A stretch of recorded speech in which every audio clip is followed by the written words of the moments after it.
Good morning, Internet. Sun has just come up here at the lovely Canyon Roadhouse, Gondwana Lodge, near the Fish River Canyon, which we will be heading to today.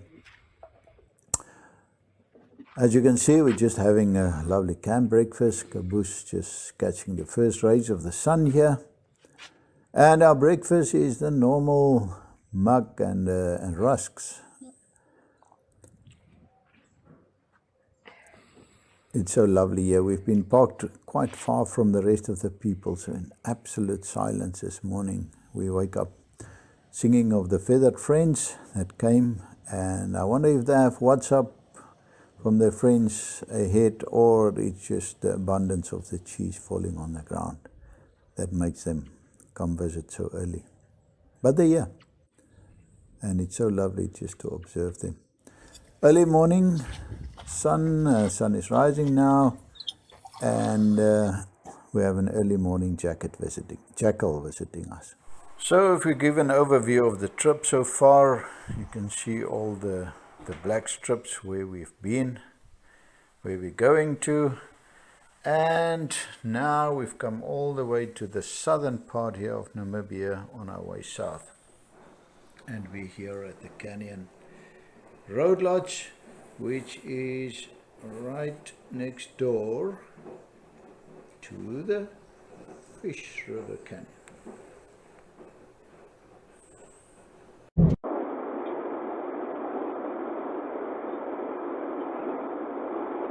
The road here in southern Namibia is absolutely magic. It's better than most tar roads in South Africa, and it's absolute delight to drive on it. It is 8:10 in the morning, and we just left Kaboes at camp at Canyon Roadhouse, and we're quickly on our way to go and visit the Fish River Canyon viewpoint, as we promised in a previous episode.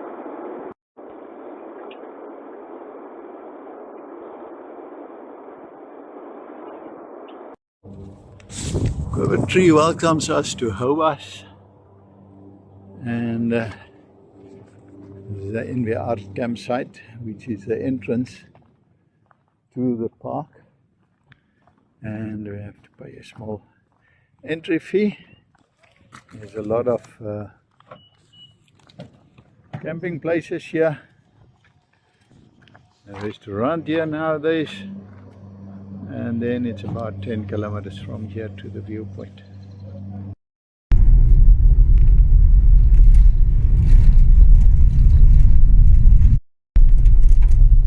Yeah, arriving here at the first viewpoint is a lot. It seems like all the campers are here. They are a very, very big group that tours together. I think they're German or French. Anyway, we decide to go rather to the most southern viewpoint, about 3 kilometers south of the main viewpoint first. Now, the Fish River Canyon is supposedly the second biggest canyon in the world, but that depends on how you measure it, and we'll discuss that a little bit later. It definitely is the largest canyon in Africa, as well as the second most visited tourist attraction in Namibia. It features a gigantic ravine, in total about 160 kilometers long, up to 27 kilometers wide, and in places almost 550 meters deep. The Fish River is the longest interior river in Namibia. It cuts deep into the plateau, which is today dry, stony, and sparsely covered with hardy drought-resistant plants. The river flows intermittently, usually flooding in late summer, and the rest of the year it becomes a chain of long, narrow pools.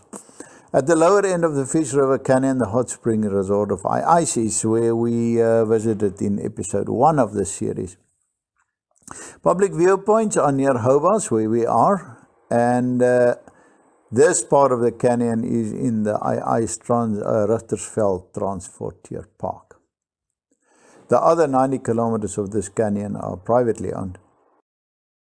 Is the Fish River Canyon really the second largest after the Grand Canyon in Arizona? Depends how we measure it. Fish River not well defined in length, anything between 19 and 190 and 160 kilometers in length.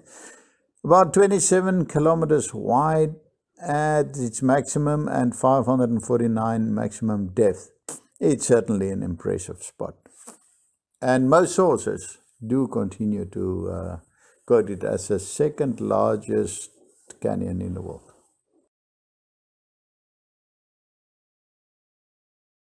Now, the oldest rocks of this region existed long before today's continents were formed by the breakup of the supercontinent Gondwana. Basement rocks are about 2,000 million years old, about half the age of the Earth. And since then, tectonic movement, erosion, climatic forces, and volcanism have shaped the complex geology we see today. Formation of this canyon itself started about 350 million years ago, but the Fish River now runs in a bed which is actually about 1,500 million years old. After millions of years, the river managed to cut into the Namakwaland metamorphic complex, and the banded rocks or gneisses of this complex once formed huge mountains in the region, which was called the Namakwaland Mountains.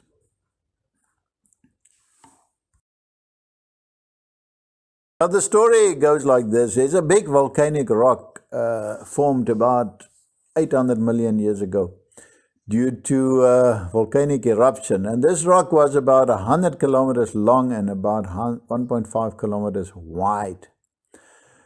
Now, these structures can be seen to extend south far beyond the Orange River into the Richtersveld. But the Namakwaland Mountains were eventually completely eroded away about 650 million years ago. And once only a vast plain remained, and then continental rifting created an ocean through, and the plain then became the Nama Sea. The remains of the Namakwaland metamorphic complex were now at the bottom of the ocean.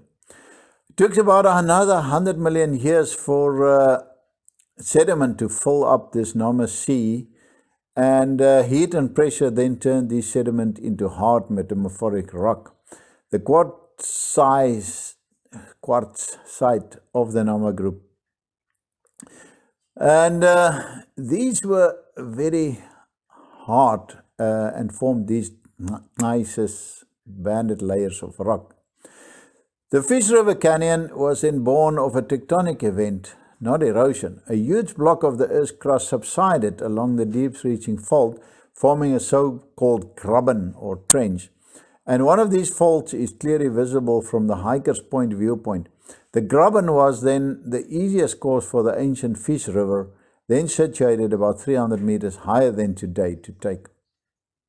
It's only at this point that the erosion took over in the creation of the canyon, and the hard quartzite of the Nama group prevented the river from easily cutting into the depths, therefore all the snaking, forcing it to cut sideways instead, and a level plain was thus created, which is today's Upper Canyon.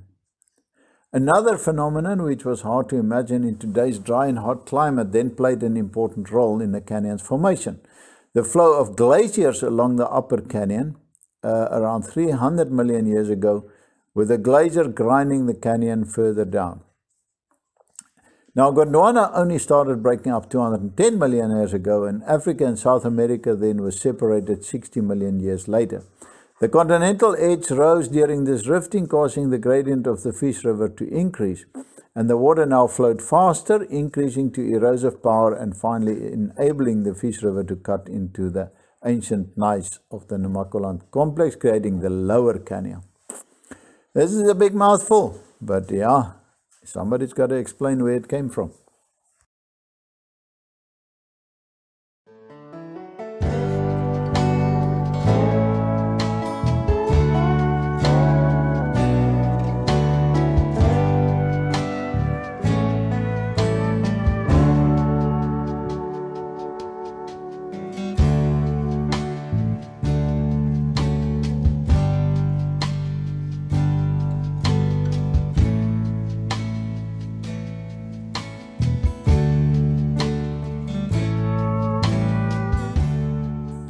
Now, the Fish River Canyon hiking trail is one of the most popular hiking trails in southern Africa, and it scales this incredible rugged terrain.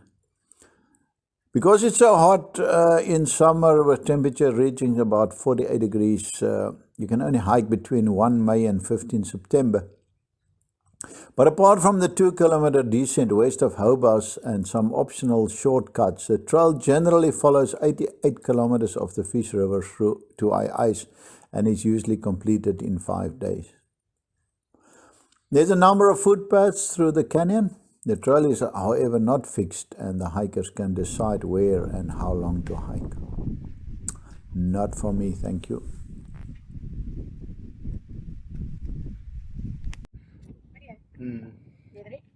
Ah. Ja. Ja. Is niet nader aan die water. Ja. En van daar af is die punt baie mooier om te neem, want jy kan die hele ding omsien.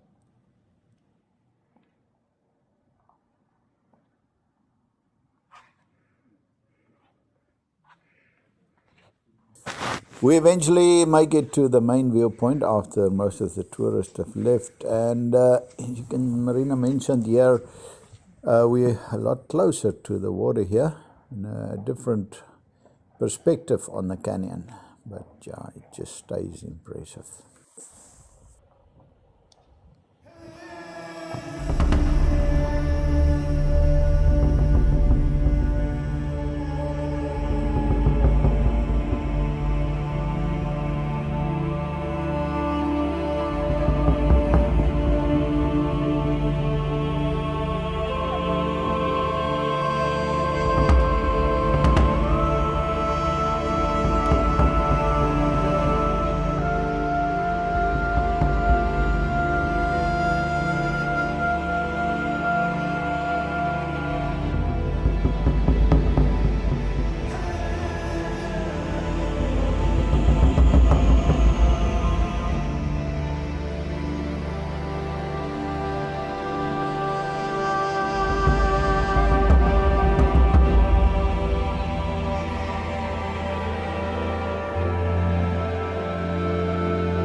This is a large view to the point to the north.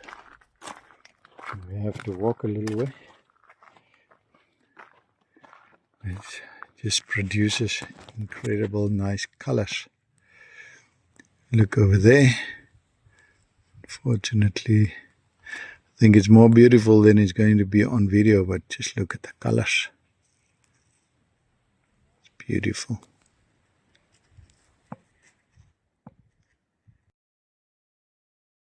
Just so incredible to stand here and witness this amazing canyon and feel so small.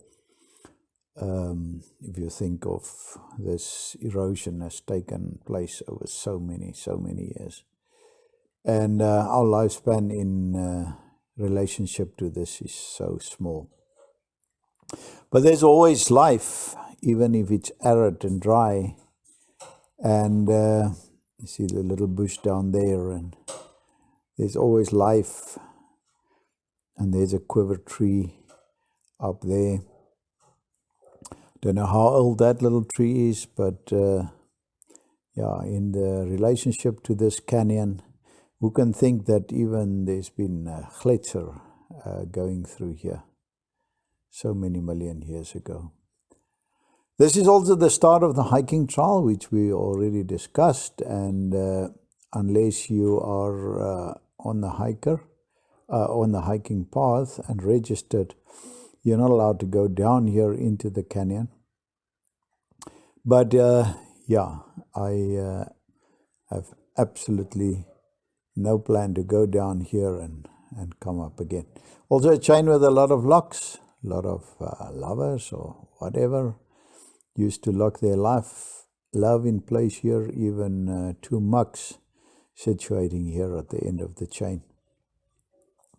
Incredible experience, just so glad that we could experience this.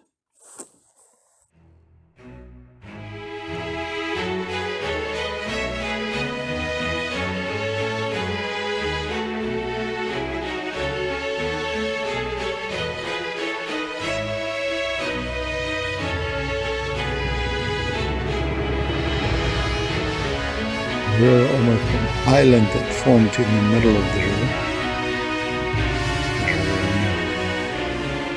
Around it.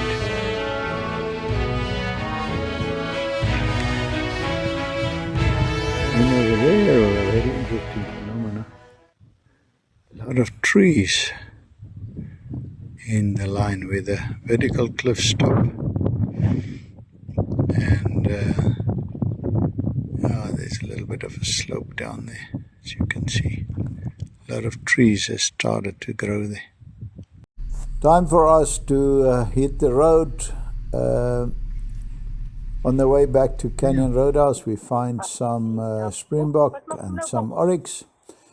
But it's been a long episode, so we'll continue our routing in the next episode. So if you like this video, give us a big thumbs up. It helps a lot. And please subscribe and share this video as much as you like. See you in the next one. Thank you. Bye-bye.